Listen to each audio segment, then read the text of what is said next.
primera clase vamos a ver algunas definiciones y algunos conceptos básicos de los sistemas de control. En el ámbito industrial nos vamos a encontrar con procesos que necesitan satisfacer ciertos requerimientos de precisión, costo, tiempo, entre otros. Para satisfacer estos requerimientos vamos a necesitar establecer estrategias de control por medio de algún sistema de control. En este curso vamos a estudiar el modelo matemático de los sistemas y sistemas de control según la teoría clásica de control. El esquema básico de un sistema de control es el que se muestra aquí, donde tenemos el sistema de control en sí, que tiene entradas que producen ciertas salidas. Dentro de este esquema podemos reconocer variables como la variable controlada, que es la cantidad o condición que vamos a medir y controlar, y es normalmente la salida del sistema.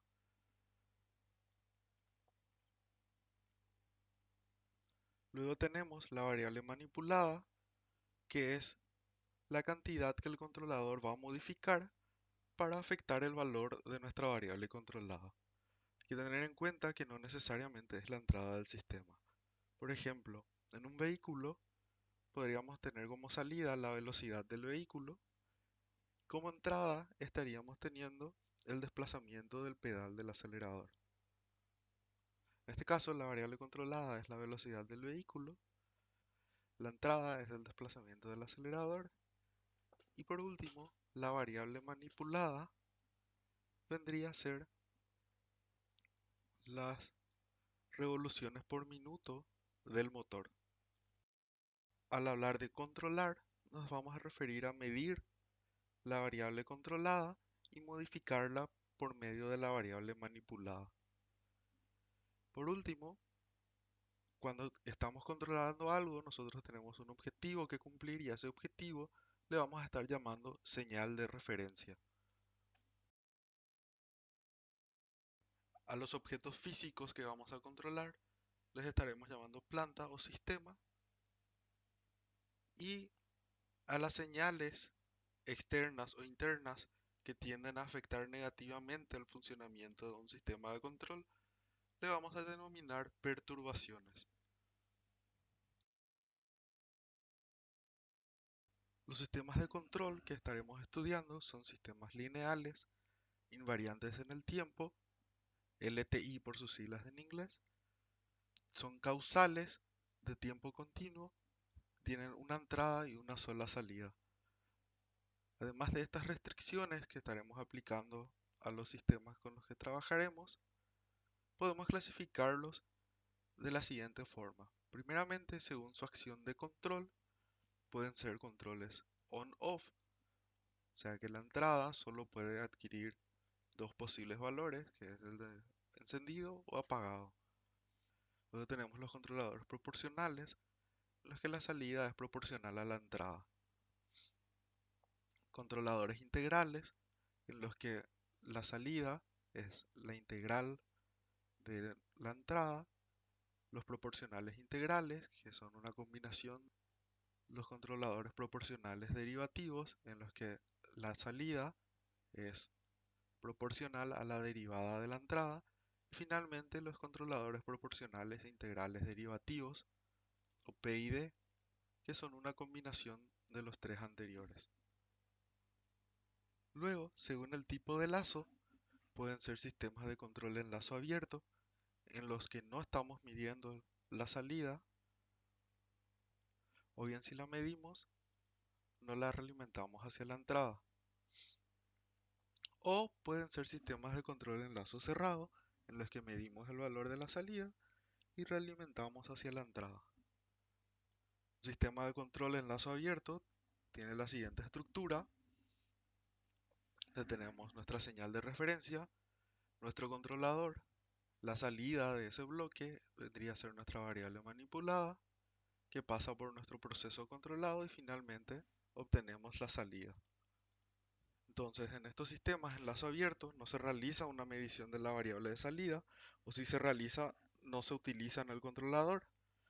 Tiene la ventaja de ser simples y de muy bajo costo de implementación en comparación a un sistema de control en lazo cerrado, y el problema de que son altamente sensibles a perturbaciones, tanto internas como externas.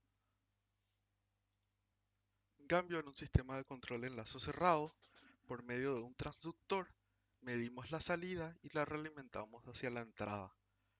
En este caso tenemos la señal de referencia que se compara con la salida y el resultado de esta comparación es lo que llamamos señal de error. Entonces en este caso el controlador lo que intenta es minimizar esta señal de error a través de la variable manipulada. Puesto que si la señal de error fuese cero, significa que la salida tiene exactamente el mismo valor de la referencia. Entonces en estos sistemas medimos la señal de salida por medio de un transductor, la realimentamos hacia la entrada y la comparamos con la referencia. Son más robustos que los sistemas de lazo abierto, o sea que son menos afectados por las... Esto es, las perturbaciones le afectan menos al sistema, pero son más complejos en su diseño y su construcción, además de ser más costosos. Decimos que un sistema es lineal si el principio de superposición es aplicable a él. Esto quiere decir que si tenemos dos señales que influyen en el comportamiento de la salida, podemos determinar la respuesta para cada una de ellas por separado y el resultado final es la suma de las mismas.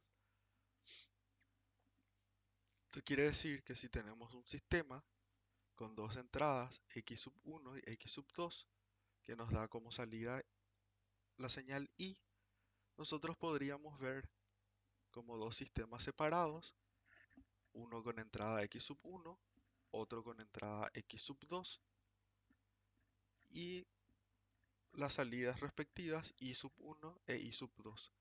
Finalmente, si sumamos i sub 1 e i sub 2, obtendríamos la misma señal i del primer sistema. Aunque no existen físicamente sistemas que sean totalmente lineales, varios se acercan a la linealidad y además todo sistema podemos aproximarlo a uno lineal en las cercanías de un punto de operación. Debido a que si podemos garantizar que nuestro sistema va a trabajar en una región acotada, entonces no hay mucha diferencia entre la verdadera función que describe el fenómeno y una recta que sería una ecuación lineal. Por ejemplo, si tenemos esta curva de aquí y decidimos que nuestro punto de operación será este punto, podemos ver que podemos ajustar tranquilamente la curva a una recta en una región relativamente pequeña. Este proceso de linealización lo realizamos mediante la expansión en series de Taylor alrededor de un punto. Tomamos el punto de operación que es de interés y hallamos la expansión en series de Taylor alrededor de ese punto.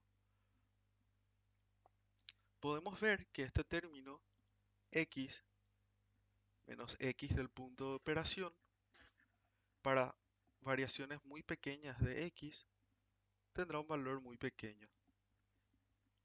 Y si tomamos los términos de orden superior, estos serán cada vez más pequeños, por lo cual podemos simplemente obviar esos términos y trabajar con el primer término. Al trabajar con este primer término, obtendríamos una relación lineal mucho más sencilla que la ecuación que está describiendo el fenómeno. Cuando hablemos de funciones racionales, estaremos hablando de funciones que tienen la siguiente forma. Una forma fraccionaria, donde el numerador es un polinomio de grado m y el denominador un polinomio de grado n, donde n es mayor o igual a m. Además, estos polinomios están en función de la variable s, que es una variable compleja, que para nosotros representa la frecuencia de trabajo del sistema. Siempre que trabajemos con funciones racionales, vamos a poder hablar de lo que son los ceros y polos de la función. Los ceros de la función son los puntos del plano complejo que hacen que nuestra función racional sea igual a cero.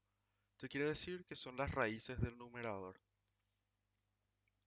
en tanto que los polos son los puntos del plano complejo que hacen que nuestra función sea indeterminada. Una forma de indeterminación sabemos que es la división por cero, entonces los polos podemos hallarlos buscando las raíces del denominador. Al polinomio del denominador se le denomina polinomio característico y a la ecuación del polinomio característico igualado a cero le llamamos ecuación característica. Llevan esos nombres debido a que este polinomio es el que nos brindará gran parte de la información sobre un sistema general y su función de transferencia. Tomemos este ejemplo del polinomio del numerador, es s más z. El polinomio del numerador es s más z sub 1. Entonces, para el caso de los ceros, tendríamos que hallar las raíces de p sub m. En este caso será menos z1. Para los polos, tendríamos que hallar las raíces de p sub n, que en este caso serían menos p1 y menos p2. Esta información podemos graficarla en algo que se llama diagrama de polos y ceros, que es simplemente en el plano complejo ubicar los polos y ceros de la función. Los polos los ubicaremos con una x y los ceros los ubicaremos con una circunferencia. ¿Para qué sirven las funciones racionales? Para estudiar las funciones de transferencia. Para un sistema lineal e invariante en el tiempo, la función de transferencia es la razón entre la variable de salida y la variable de entrada en el dominio de la variable compleja. Para determinar entonces una función de transferencia, debemos realizar los siguientes pasos.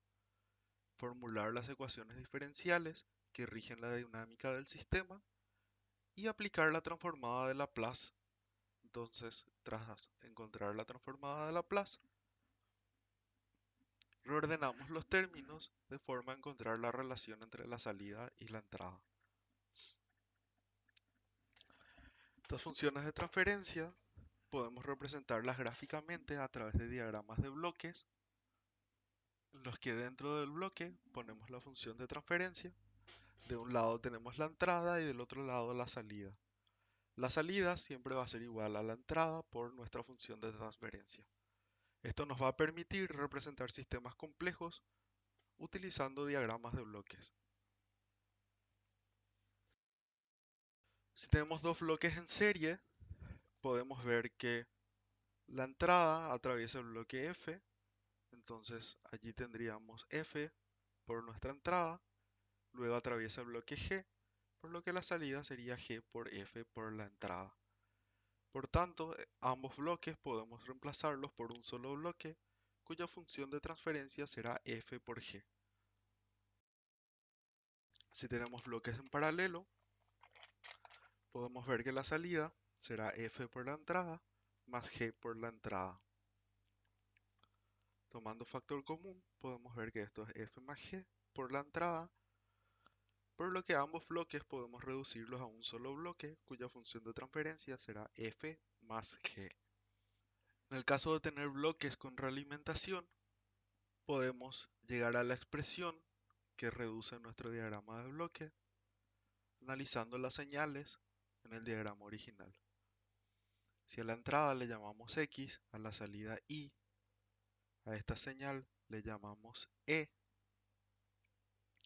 entonces podemos ver que Y va a ser igual a G por E. Además, E es igual a X menos Y por H.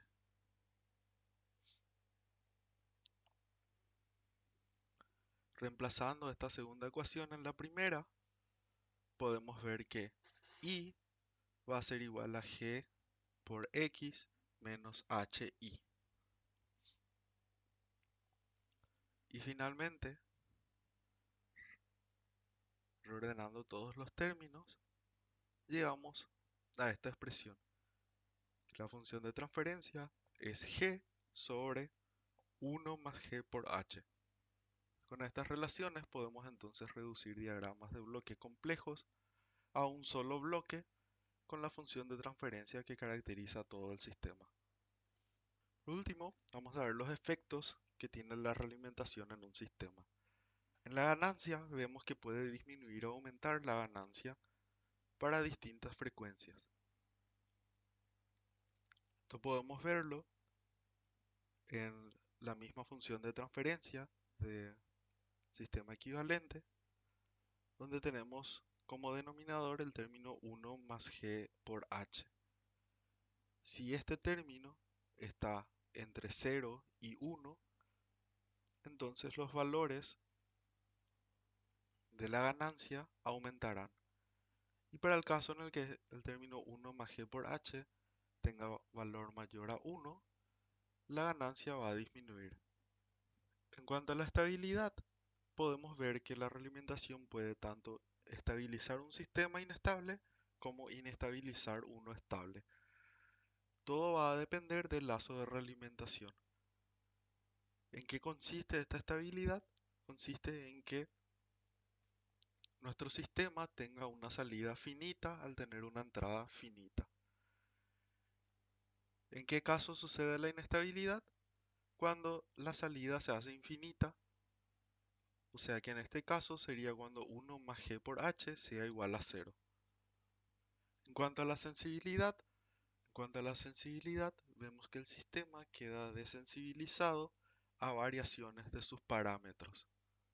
Esto quiere decir que si hay algún deterioro en algún material o alguna variación en el valor de algún dispositivo, entonces al tener la realimentación el sistema queda menos afectado por esta variación. Esto podemos verlo si a partir de nuestra función de transferencia calculamos la variación de la función de transferencia en función de la variación de los parámetros. Como nuestra planta está representada por G, entonces esto sería la variación respecto a G. Al desarrollar esta derivada, tenemos el siguiente resultado. Si queremos ver qué porcentaje de variación representa eso, entonces dividimos ese resultado por nuestra función de transferencia, lo cual nos va a dar por resultado la fracción de variación de la función de transferencia es igual a la fracción de variación del sistema dividido 1 más G por H. Por lo que la variación en nuestra función de transferencia puede llegar a ser menor dependiendo de los valores de G y H, lo cual es lo que deseamos puesto que agrega robustez a nuestro sistema. Por último, la realimentación también tiene efectos en perturbaciones externas, desensibilizando al sistema de estas perturbaciones. Pero ese tema vamos a ver con más detalle más adelante.